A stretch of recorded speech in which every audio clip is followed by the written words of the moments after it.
People often say, if you want to change your life, you need to work harder and add new habits or things. But after 10 years of my simple living journey, I realized your life changes much easier and faster when you let go of what you already have. Today I'm sharing 16 things I let go of that transformed my life dramatically. I hope they do the same for you. Let's let go before 2026 and make it your best year yet. Yo! First, a jam-packed schedule. If your daily life looks like this, here's what you want to do. Cut back your schedule and create yohaku, intentional empty space. Just by doing this, my restless heart finally calmed down and I started to feel so much more excited about my everyday life. So Aki, what's so good about yohaku? Okay, it's easier to understand if you look at this Japanese painting. This white space is yohaku. It's so calming, right? And keep staring at it. Don't you start to see something? Is it the river? A village? Maybe Pikachu? Just kidding. But anyway, it's fun to imagine, isn't it? The point is, yohaku gives us space of mind and the joy of imagination. So if this painting was jam-packed with details, you'd lose those benefits and just feel overwhelmed. Yeah, right? But here's the thing, your daily schedule is exactly the same. Even a little bit of yohaku brings you a mental breathing room and the fun of thinking what I want to do in this yohaku time.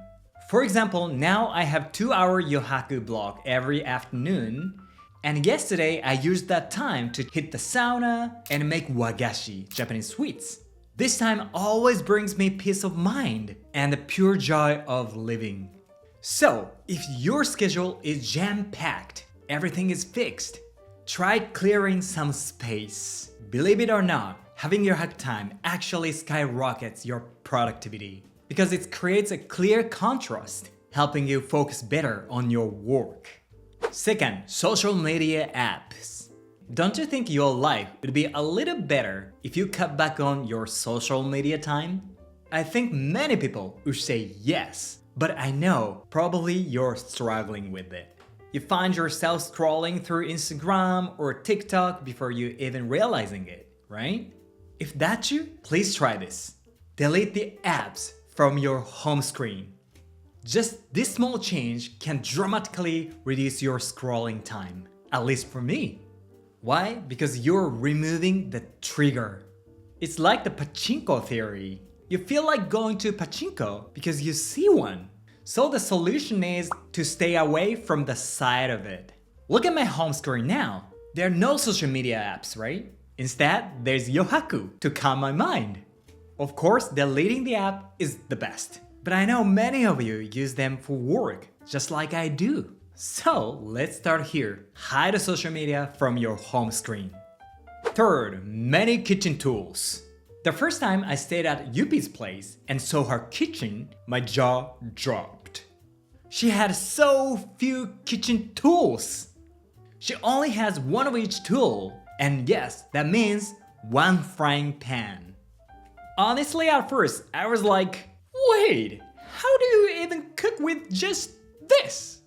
But it turned out to be amazing. Since she only has one of each tool, there's no time to search. It was so smooth and mindful, almost like a tea ceremony. It's incredibly stress-free, and actually, cooking became really fun. I also learned that you can cook almost anything with just one frying pan. I used to think that having more tools made cooking easier and more enjoyable, but I also know that having fewer tools is another way to enjoy cooking. So if you have any kitchen tools you don't use, try letting them go, and you'll find that cooking becomes so much smoother and easier and more fun. Fourth, reading a lot of self-help books. I used to believe that the more self-help books I read, the better my life would get. But that mindset changed when I started keeping my books in a small white box. Since space was limited, I naturally stopped buying so many like I used to. So Aki, what happens next? Interestingly, I started reading the same book over and over. And that was the key to finally take action. For example, I read this book at any point of my life. This is the one. At first reading, I was just satisfied with the knowledge. I was like, oh, that's great, that's it, and didn't take action. But after reading it multiple times, I started to feel kind of embarrassed that I actually wasn't doing anything. And finally, maybe it was on the 5th time reading it, I finally took action. It's so slow, right? But I did it. Reading many books is wonderful, but often we get just satisfied by knowing, and we never try. Then life doesn't change. That was exactly me in the past. So I've realized it's much better to read a few great books repeatedly until you actually act on them. In Japan, we have a phrase, chiko goitsu. Knowing and doing should be one set. 5th, heavy shoes. The biggest lesson I learned traveling on my bamboo bike in Europe was simple. Lightness equal execution. Imagine if you're traveling in Japan carrying heavy bags, you won't really feel like sightseeing, right? You'd probably just want to find a place to rest. But the moment you drop these bags at the hotel, your energy skyrockets. You're like, alright, let's go! I just realized this applies to our daily lives too. Yeah, it's simple. When you're light, it's so much easier to turn your I want to do these feelings into action.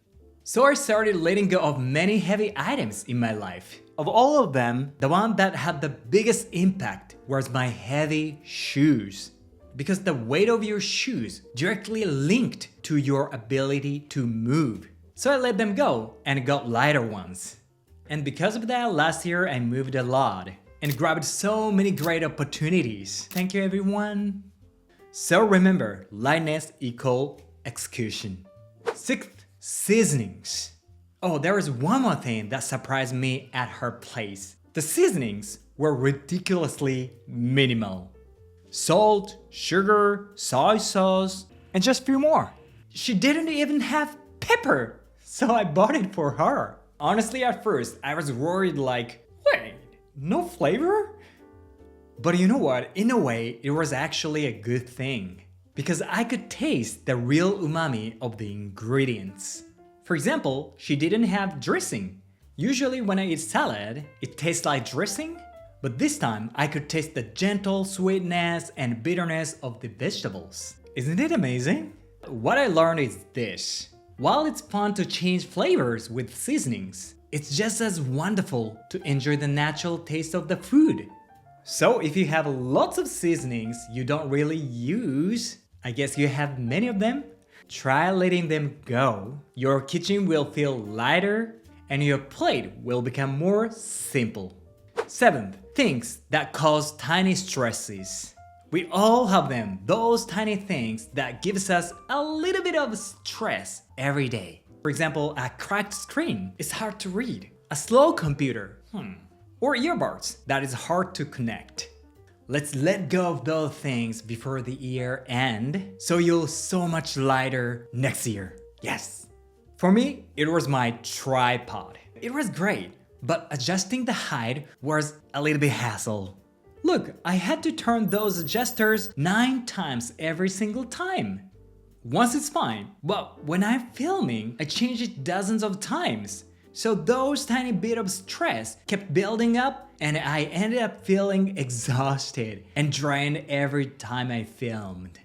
I'd used it for over 3 years and it's still working. I want to keep it. But I also don't want that small stress punch anymore. Then after a lot of thought, I finally decided to let it go. And honestly, it was a great decision. Because 9 steps becomes just 1.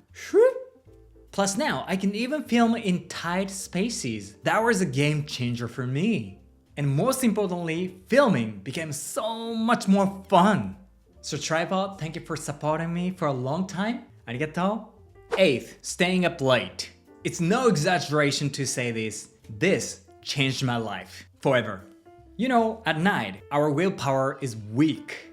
That's why it's so easy to fall into the screen trap. mindlessly scrolling through your phone or watching TV. So for me, staying up late usually ends up being wasted time. So to avoid that, go to sleep early. It's so simple. For example, recently I've been going to bed at 8 p.m. I know I'm like a grandpa. But doing this brings me so many good things. When I wake up, my mind is clear, so I can do many things I love. Staring at the stars, going for a walk, taking a bath, or writing my book and scripts. See, just by letting go of late nights, the time that was being stolen by the screen suddenly turns into your creative time. Isn't it great? But how do I actually go to bed early? I know, but unfortunately, there's no shortcut. So my suggestion is going to bed 15 minutes earlier. And once you get used to it, try another 15 minutes earlier. Keep going. And if you achieve that, your me time will increase and your life will so much more fun. 9th, be least clothed. What should I wear? How should I match this? Where did I put it? Don't you want to stop this morning stress? If so, let go of your be least clothes. Why? Because stress comes from too many choices. Clothes you might wear, used to wear, or you might wear someday, these B-list items just clutter your mind and make you hesitate. So get rid of the B and keep only the A. And here's the small tip when you're deciding on the A list. Deciding on one color for each item of the clothing. For me, t-shirts are white, pants are navy, and hoodies are gray. And for my coats, used to be red and now blue. When you do this, everything matches no matter what you pick. It makes your morning so simple. Give it a try. 10th, compare yourself to others. If you can stop comparing yourself to others, your life stay happy. Why? Because comparing yourself to others is the easiest and fastest way to make yourself miserable. So Aki, how do I stop? Don't worry, I'll give you these amazing Zen words. 足るを知る. It means being content with what you already have. In other words, being grateful for what you have right now. When you're comparing to yourself others, you're focusing what you don't have. So if you notice you're doing that, say this right away. 足るを知る. Then shift your focus what you have right now. For example, the other day while I was walking, I caught myself thinking, oh, she's so lucky she can walk normally. But I immediately shifted my perspective. Wait, look at this boot. This is the coolest boot I've ever had. And just like that, I was happy. Yeah, this is how I live my life every day. 11th, negative people. In Japan, it's said there are 3 ma to change your life. They are people and time and space. Especially people around you. They strongly influence your way of thinking or mindset. So your relationships are really important. I personally try not to be with negative people. I'm not saying they're bad people, but because mood is contagious. I just want to stay in the good mood every day, so that's why. If you're like me, have the courage to stop hanging out with negative people. Instead, try to surround yourself with positive people. Then your life naturally becomes more and more positive. 12th, yes man. Quitting being a yes man really changed how I use my time. In the past, whenever I was invited to the party or izakaya, I'd say, yes, of course. I was a yes man. It was fun, but I realized I never have any time for myself. So now I only say yes to things that make me think hell yeah. Anything else is no. Yeah, it's hell yeah or no method by Derek Sivers. It really worked for me. Since I started this using method, my time has become so much more meaningful. So let's practice this method from now on. 13th, bed. When it comes to space, the most effective thing was letting go of my bed. When I had a bed, it was like a black hole. You know, every day after work, I'd get stuck right into it. I hated that lazy lifestyle, so I decided to get rid of it. And seriously, it changed my life.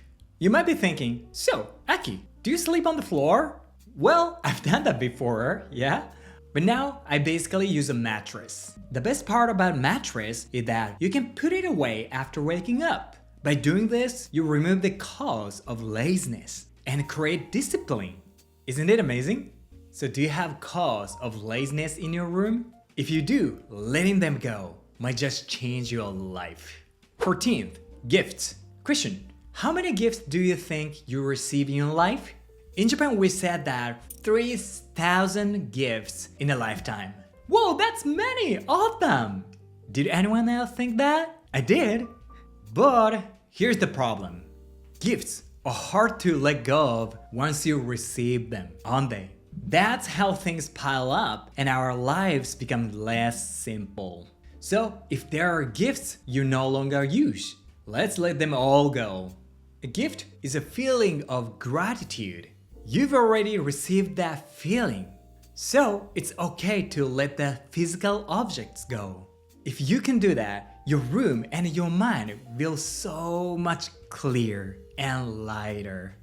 15th, sentimental items. Sentimental items are also hard to let go of. I know how you feel, but it's okay to let them go. Seriously, it's okay. I threw away maybe 90% of mine, and nothing had happened. Rather, the past just stopped holding me back. Then I can focus on the now. Memories and past glories, yeah, they're important, for sure. But while you're soaking in the past, you're losing the present time, your precious life. I believe it's better to focus on the now and working on making your life better today rather than losing time to the past. Don't worry, even if you let go of the object, the memory stays in your heart. 16th, bad words. In Japan, we have a concept called kotodama, spirit of words. It's the belief that words have a powerful soul and what you say becomes reality. For example, if you keep saying, "That's terrible," then you'll end up attracting a terrible reality. The Japanese philosopher Nakamura Tempu said, "Erase all negative words from your brain's dictionary. If you do, your life will change dramatically." Honestly, it's a challenge. But, okay, let's do our best.